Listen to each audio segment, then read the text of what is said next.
Okay, but that is to look at the vehicle of broadcasting.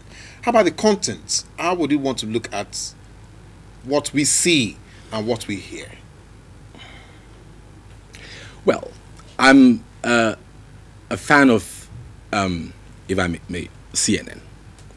Now, if you compare the quality of programs that CNN gives the world to what we have in our own Environment? environment, you can see there's a big difference. I was watching, I think I was watching the World Cup from South Africa, I think, and I mean, from NTA was doing it, and it was nothing to compare with what maybe CNN would do.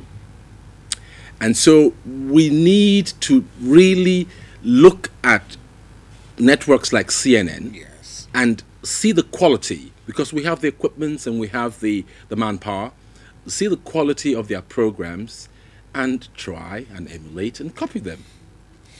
Well, okay, that is coming from the home ground. Now, let's look at arts and development. Some people think that arts is just basically for entertainment. It's just for you to, when you're bored, you grab a book, you read, you relieve your tension, then you come back to the brass tacks of daily living. Is that what arts is all about? Well, Nigerians don't read that. We know Nigerians are not. The reading culture in Nigeria is virtually dead, thanks to Go and WhatsApp and all these applications that the kids are into. When we were younger, we used to read. We used to read novels. We used to read, Comics. comics. It's all dead, and you cannot develop the mind in a way that is sustainable by browsing, because browsing is a laid-back medium of education. It doesn't really educate. You're really browsing, and actually your brain is also browsing. And when the brain is browsing, it doesn't settle in any particular place.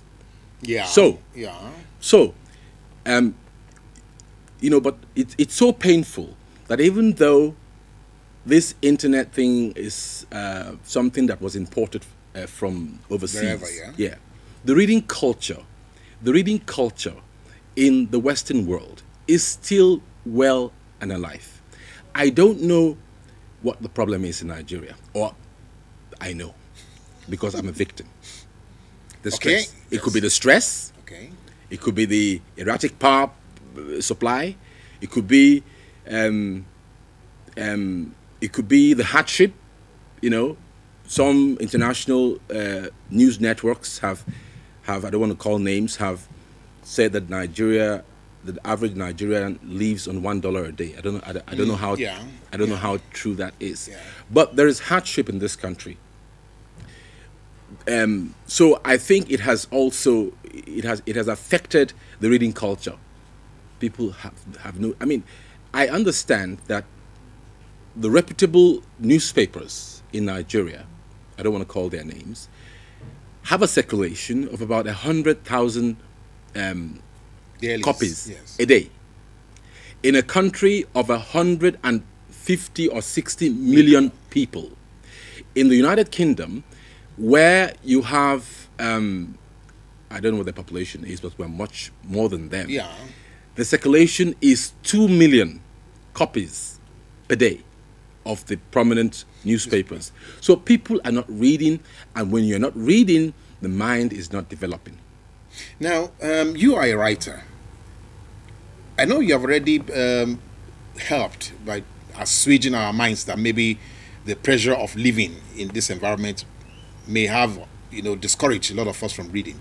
But as a writer, do you think it's because we don't have sufficient or brilliant or creative writers who probably are not putting out good books for people to be interested in? Do you think that could be a problem?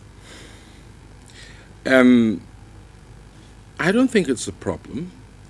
For instance, and why I say so is because we all know Chimamanda Adichie. Now, She was our guest here. oh, she was. When I approached her, the people that published her book, and had a meeting with them because I had a similar book, but my own is a memoir. Chimamanda's book is a fiction work, a fictional rendition of the Nigerian Biafran Civil War. So when I got to hear about the publishers, I went to them to ask them whether we could work together, and they told me at the time that they had just done, I think, 4,000 copies of the book, of Chimamanda's book, at the time, or some many years ago, half of a Yellow Sun. Yeah. And that because of the award the book won at that time, they were making a few more copies, a few more thousand copies. Now, for a book of that quality, if he was an American, that book will sell millions. The sales will be in millions, you know. So it's not something that we can really put our fingers on. You know, there's a problem with the reading culture in Nigeria, and I think it's about everything. It's about the stress, it's about the internet, it's about the collapse of the reading culture for a variety of reasons that, you know, one just cannot really put his, because I'm a victim of it. When I was a kid, I used to read Harry Chase novels. You know, I have novels in my house, but I don't read them. Now. I have plenty of novels. I don't read them because I'm battling with the power supply. I'm battling with the roads. I'm battling with, you know, so many things. So.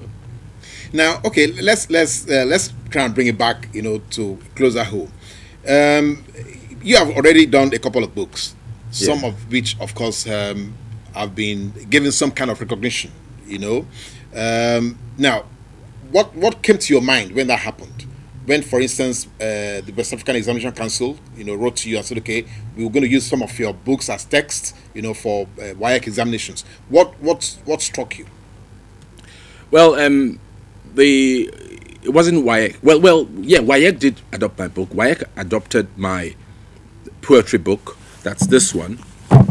This one. It's called Pictures and Poetry of War. So WAEC adopted it, and also NECO adopted it. That was in 2008. Okay. Yeah. It was good, and this year I have reapplied to WAEC to adopt this one again, because this particular book is a poetry book on, you see, it's written here, peace education. It's a peace education and conflict resolution poetry book. It's a book that I wrote having been inspired by the Nigerian Biafran Civil War that I experienced when I was a kid. Okay. So all the poems here are war poems. Okay. Yeah, and I have been trying to encourage, because I'm not the only one that has a book, you know, that once it's adopted. Streets, yes. But I've been speaking to WAEC and speaking to NECO and appealing to them to consider my application. It has not yet been adopted. Okay. Let that be clear. Okay. It has not yet been adopted, but I have made an application, and I've said, because of the current situation in the country, the current insurgents that we're seeing, that this book is good therapy, you know, for our youths, you know. So okay, well, that's what actually I was going to come to. What will be the costs of having social conflict degenerate to the kind of national or sense of national insecurity that we have right now? What really will be the cost? The cost, yes, of social conflict, yes, degenerating yes, to the point it is now. Yes. What do you? I mean, because coming from the experience that you've had from the Biafran War, what would you think will be the costs? Well, I think you know, there's a proverb that says, "Once bitten, twice shy." You know, the situations that we had in the 60s that caused the Nigerian Biafran Civil War, we have seen almost a repeat. No, we have seen similar. Well, we have seen similar situations present itself many folds over. You know, right now, but yet we are calm. There is peace. The Boko Haram insurgents in the north, where lots of Christians are being slaughtered and killed, it was something similar in the 60s yes. when we were resident in Jos at the time, me and my family, in 1966. When I remember when it started, I was in school, and suddenly there was this pandemonium, and that, you know, the houses are killing the Igbos, the houses are killing the Igbos, and the chant was All echoed around the whole town, like, you know, and we all started running, like it was like 11 a.m. There was complete shutdown Chaos. of the city of Jos. And I started running towards where I didn't know. It's all in my book, Terrors of War. All, you know, I started running towards the Reverend Father's quarters, and because normally my mommy will come and pick us you up from there. school. Yeah, she normally picks us up from there, from that area.